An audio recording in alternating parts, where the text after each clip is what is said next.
Había una vez un rey y una reina que estaban tan afligidos por no tener hijos, tan afligidos que no hay palabras para expresarlo. Fueron a todas las aguas termales del mundo, votos, peregrinaciones, pequeñas devociones, todos ensayos sin resultado. Al fin, sin embargo, la reina quedó en cita y dio luz a una hija. Se hizo un hermoso bautizo. Fueron madrinas de la princesita todas las hadas que pudieron encontrarse en la región. Eran 7, para que cada una de ellas, al concederle un don, como era la costumbre de las hadas en aquel tiempo, colmara a la princesa de todas las perfecciones imaginables. Después de las ceremonias del bautizo, todos los invitados volvieron al palacio del rey, donde había un gran festín para las hadas. Delante de cada una de ellas habían colocado un magnífico juego de cubiertos en un estuche de oro macizo, donde había una cuchara, un tenedor y un cuchillo de oro fino adornado con diamantes y rubíes. Cuando cada cual se estaba sentando a la mesa, vieron entrar a una muy vieja. No había sido invitada, porque hacía más de 50 años que no salía de una torre y la creían muerta o hechizada. El rey le hizo poner un cubierto, pero no había forma de darle un estuche de oro macizo como a las otras, pues solo se había mandado hacer 7 para las 7 hadas. La vieja creyó que la despreciaban y murmuró entre dientes algunas amenazas. Una de las hadas jóvenes que se hallaba cerca la escuchó y pensando que pudiera hacerle algún don enojoso a la princesita, fue apenas se levantaron de la mesa a esconderse tras la cortina, a fin de hablar la última y poder así reparar lo posible el mal que la vieja hubiese hecho. Entretanto, las hadas comenzaron a conceder sus dones a la princesita. La primera le otorgó el don de ser la persona más bella del mundo. La siguiente el de tener el alma de un ángel. La tercera el de poseer una gracia admirable en todo lo que hiciera. La cuarta el de bailar a las mil maravillas. La quinta el de cantar como un ruiseñor. La sexta el de tocar toda clase de instrumentos musicales a la perfección. Llegando el turno de la vieja hada, esta dijo, meneando la cabeza más por respeto que por vejez, que la princesa se pincharía la mano con un uso, lo que le causaría la muerte.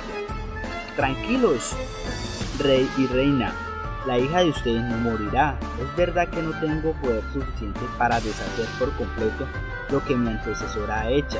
La princesa se clavará la mano con un uso, pero en vez de morir, solo caerá en un sueño profundo que durará 100 años, al cabo de los cuales el hijo de un rey llegará a despertarla. ¿Qué haces aquí, buena mujer?, dijo la princesa. Estoy hilando, mi bella niña.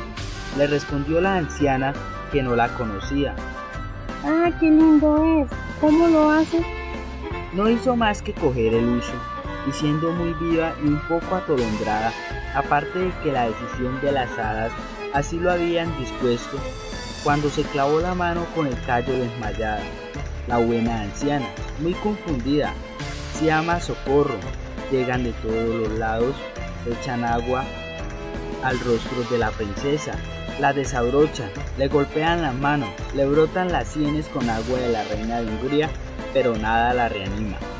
Entonces el rey, que acaba de regresar al palacio y había subido al sentir el alboroto, se acordó de la predicción de las hadas y pensando que esto tenía que suceder, ya que ellas lo habían dicho, hizo poner a la princesa en el aposento más hermoso del palacio, sobre una cama bordada en oro y plata. Se veía tan bella que parecía un ángel, pues el desmayo no le había quitado sus vivos colores. Sus mejillas eran encarnadas y sus labios como el coral. Solo tenía los ojos cerrados, pero se le oía respirar suavemente, lo que demostraba que no estaba muerta. El rey ordenó que la dejaran dormir en reposo hasta que llegase su hora de despertar. El hada buena, que le había salvado la vida al hacer que durmiera 100 años, se hallaba en el reino de Mataquín, a 12.000 leguas de allí, cuando ocurrió el accidente de la princesa. Pero en un instante recibió la noticia, traída por un enanito que tenía botas de 7 leguas. Eran unas botas que recorrían 7 leguas en cada paso. El hada partió de inmediato y al cabo de una hora la vieron llegar en un carro de fuego tirado por dragones. El rey la fue a recibir, dándole la mano a la bajada del carro. Ella aprobó todo lo que le había hecho, pero como era rey previsora, pensó que cuando la princesa llegara a despertar, se sentiría muy confundida al verse sola en este viejo palacio. Hizo lo siguiente: tocó su varita, todo lo que había en el castillo.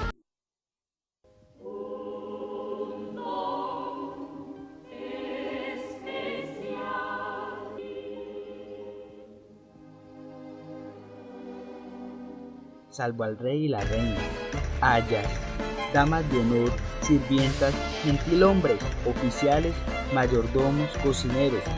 Tocó también todos los caballos que estaban en las caballerizas, con los palafreneros, los grandes perros de gallinero y la pequeña Puss, la perrita de la princesa, que estaba junto a ella sobre el lecho. Junto con tocarlos se durmieron todos, para que despertaran al mismo tiempo que su ama, a fin de que estuviesen todos listos para atenderla llegando el momento. Hasta los asadores, que estaban al fuego con perdices y faisanes, se durmieron, y también el fuego. Todo esto se hizo en un instante. Las hadas no tardaban en realizar su tarea. Entonces el rey y la reina, luego de besar a su querida hija sin que ella despertara, salieron del castillo e hicieron publicar prohibiciones de acercarse a él, a quien quisiera que fuese en todo el mundo. Estas prohibiciones no eran necesarias, pues en un cuarto de hora creció alrededor del parque tal cantidad de árboles grandes y pequeños de zarzas y espinas entrelazadas unas con otras, que ni hombre ni bestia había podido pasar, de modo que ya no se divisaba sino lo alto de las torres del castillo. Y esto solo de muy lejos. Nadie dudó de que esto fuese también obra del hada para que la princesa, mientras durmiera, no tuviera nada que temer de los curiosos. Al cabo de 100 años, el hijo de un rey que gobernaba en ese momento, que no era de la familia de la princesa, dormía, andando de casa por esos lagos, preguntó qué eran esas torres que divisaba por encima de un gran bosque muy espeso. Cada cual les respondió según lo que había oído hablar. Unos decían que era un viejo castillo poblado de fantasmas, otros que todos los brujos de la región celebraban allí sus reuniones. La opinión más corriente era que en ese lugar vivía un ogro y llevaba allí cuanto niño podía atrapar para comérselo a gusto y sin que pudiera seguirlo, teniendo él solamente el poder para hacerse un camino a través del bosque. El príncipe no sabía qué creer, hasta que un viejo campesino tomó la palabra y le dijo. El príncipe le dijo que estando en casa, se había perdido en el bosque y que había pasado la noche en la choza de un carbonero, quien le había dado de comer queso y pan negro. El rey, su padre, que era un buen hombre, le creyó, pero su madre no quedó muy convencida, y al ver que iba casi todos los días a cazar y que siempre tenía una excusa a mano cuando pasaba 2 o 3 noches afuera, ya no dudó que se trataba de alguna mordida, pues vivió más de 2 años enteros con la princesa y tuvieron 2 hijos, siendo la mayor una niña cuyo nombre era Aurora y el segundo un varón a quien llamaron El Día porque parecía más bello que su hermano.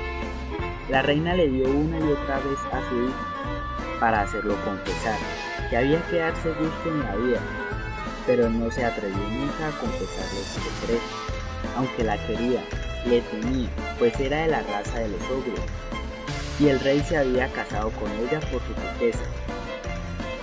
En la corte se remuneraba incluso que tenía inclinaciones de ogro, y que al ver pasar niños, le costaba un mundo dominarse para no abalancearse sobre ellos, de modo que el príncipe nunca quiso decir nada.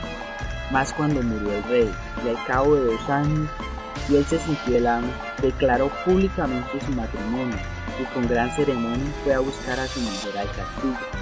Se le hizo un recibimiento magnífico en la capital, a donde ella entró acompañada de sus dos hijos. Algún tiempo después, el rey fue a hacer la guerra contra el emperador Calamudén, su vecino, encargado la regencia del reino a su madre, recomendándole mucho que cuidara a su mujer y a sus hijos. Debía estar en la guerra durante todo el verano y apenas partió. La reina madre envió a su nuera y a sus hijos a una casa de campo en el bosque para poder satisfacer más fácilmente sus horribles deseos. Fue allí algunos días más tarde y le dijo una noche a su mayordomo: Mañana para la cena quiero comer a la pequeña Aurora. ¡Ay, señora! Lo quiero, y deseo comerla con salsa, Roberto.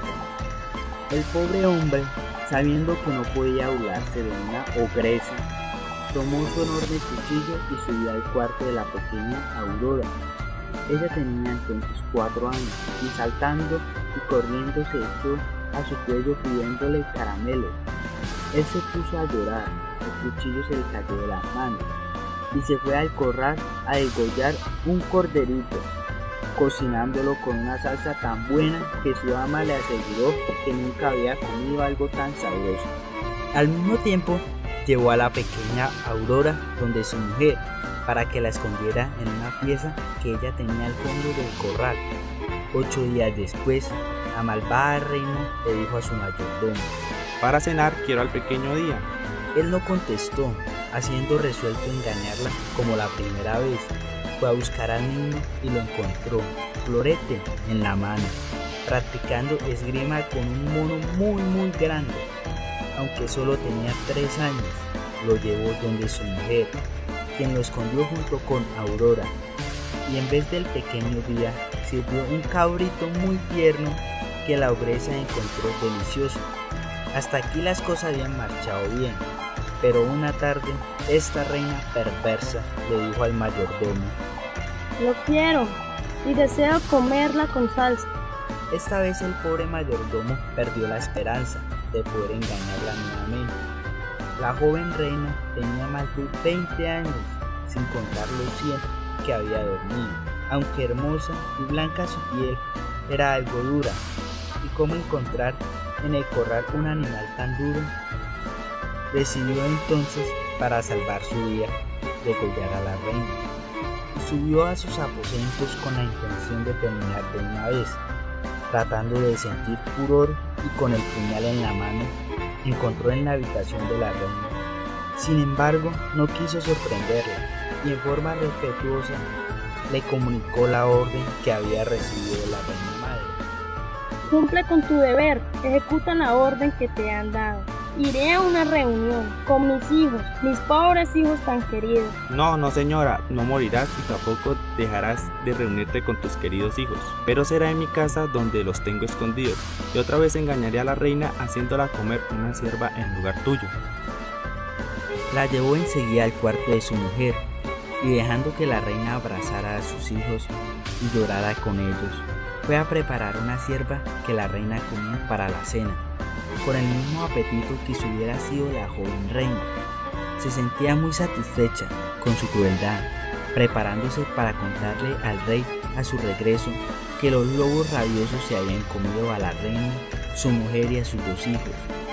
Una noche en que, como de costumbre, rondaba por los patios y corrales del castillo para olfatear alguna carne fresca, oyó en una sala de la planta baja al pequeño Día, que lloraba porque su madre quería pegarle por portarse mal, y escuchó también a la pequeña Aurora, que pedía perdón por su hermano.